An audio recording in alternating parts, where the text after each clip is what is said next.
Karena dapat mempererat hubungan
beribadah.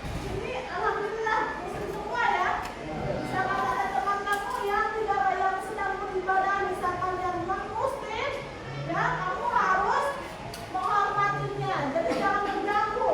Sebaliknya apabila kamu sedang beribadah, muslim sedang beribadah dengan misalkan sholat, terus ada teman kamu yang non muslim, jangan mengganggunya, gitu ya.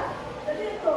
Jadi dengan keberagaman sara, suku, ras, agama, antar golongan, kita harus kuat menjadi persatuan dan kuat yang kokoh. Seperti semboyannya apa teman? Bineka berbeda-beda tetap satu.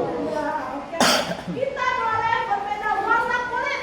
Misalkan ada kulitnya warna hitam, orang Papua misalkan, warna kulitnya putih, atau bahasanya bahasa Jawa, bahasa Papua, bahasa Sunda, dan kita berbeda-beda, tetapi ya kita tetap satu Indonesia. Kita harus bersatu Indonesia sesuai dengan semboyan Bineka Tunggal Ika. Oke, dengan begini ya, dengan ini menerapkan keberagaman sara, keberagaman suku, kalian sudah memahaminya ya, sudah paham semuanya ya. Oke, jangan sampai nanti kamu masih melakukan hal yang tidak baik kepada teman kamu, saling dorong-dorong, saling mengejek nama orang tua. Nah, ini yang biasa suka mengejek nama-nama orang tua. Tidak seperti itu. Ya, oke ya. Jangan sampai kalian meledek sesama teman, meledek sesama agama, sesama suku. Jangan. Berbeda suku juga jangan, gitu ya. Oke. Demikian pembelajaran dari Ibu ya. Silakan nanti jawab. Masih keempat.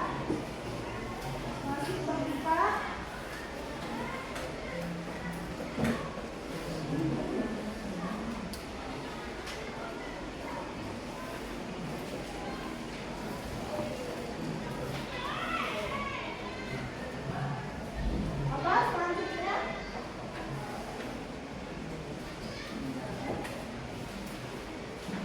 Nah, selanjutnya nanti tentang tantangan atau sikap kita terhadap keberagaman ya. Oke, demikian ya.